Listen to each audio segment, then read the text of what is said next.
What's up, everyone? I'm Justin, and the time has come for my most anticipated film the entire year, the film everyone's talking about, DC's Joker.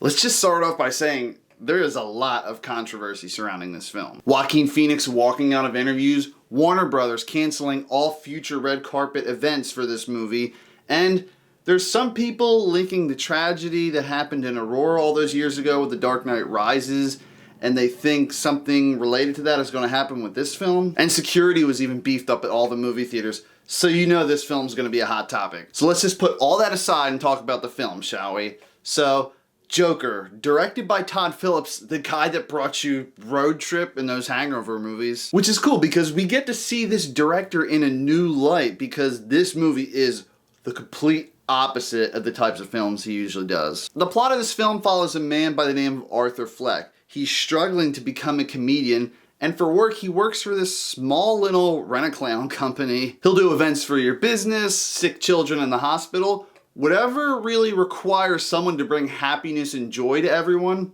he's there. But after a string of bad events happen, Arthur is tired of taking shit from people. And as the quote says, all it takes is one bad day. Before I dive into any other aspect of the film, I just want to say this for you guys. The movie deals with a man struggling with depression, delusional thoughts, someone who's trying to figure out what dosage of medicine is just going to make him feel normal. If you struggle with any type of mental illness, this movie might hit a little too close to home for you, and I completely understand that. But the one thing that this movie does is it shows that there's a lot of people out there that view mental illness as a crutch for people instead of an actual disorder. Arthur feels that no one notices him, no one cares about him, and I'll say this movie actually helped me understand mental disorders and how people react to certain things because of them. You never know what other people are going through, so just try to be the nicest person you can be. Otherwise, you might be the reason someone's pushed to their breaking point. On a different note, if you guys haven't seen the season premiere of South Park, it is extremely relatable to the overall commentary of this film. And I know what you're thinking, what the hell does South Park have to do with Joker? But if you guys watch the episode, in a nutshell, it basically says that you don't want to be a part of some maniac's origin story. Joaquin Phoenix plays Arthur Fleck, a troubled middle-aged man who lives with his mother. As I mentioned before, he has multiple mental illnesses, and on top of that, society is driving him slowly to his breaking point. Falling into a vat of acid or chemicals?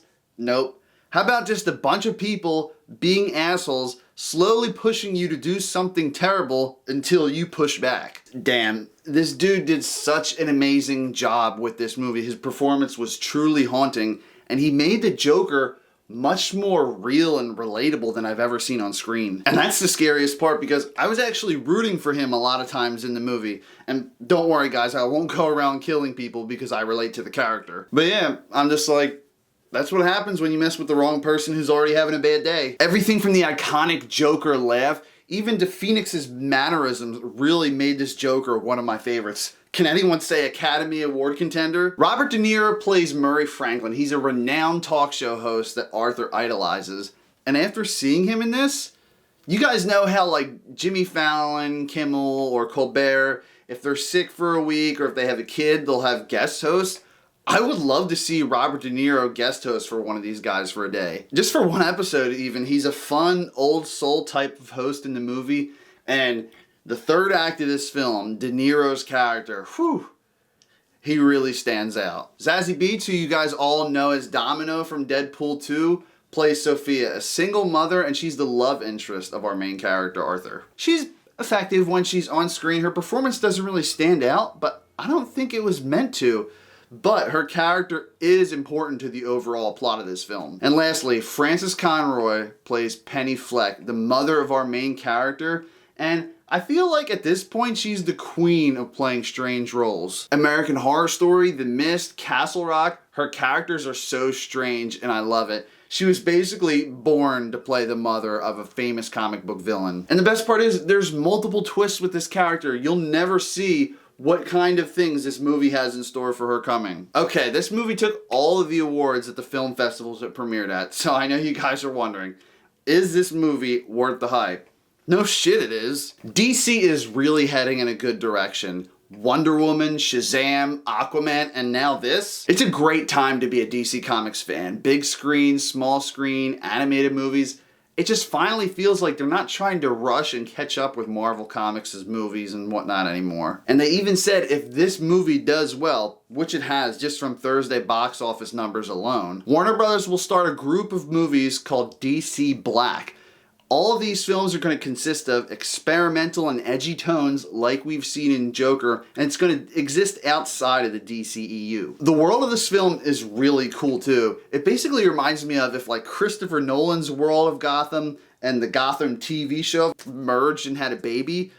That's what the world of this movie would be. It's basically like in this version of Gotham, it's the town that time forgot. Even though the movie takes place in 1981, as far as the songs in the film go, you hear a lot of stuff from the 70s, 60s, 50s. Whenever you hear a song and Arthur Fleck just starts dancing and moving about, you can't help but have that song resonate with you. There's a certain song that plays at the end, and it's a popular song. You guys are going to know it right away. But it plays when Joker's walking down the stairs and dancing like you saw in the preview. Oh my god, it's definitely my favorite part of the film. I felt uneasy and filled with joy the whole time I was watching this. I really don't know how to explain it. This movie is flawless in my eyes, and as far as negatives go, I didn't have any. I guess you would say the only thing I can even think of that's not even a negative would be that a lot of people were hyping this up, saying this movie had a lot of gore and violence in it for an R rating.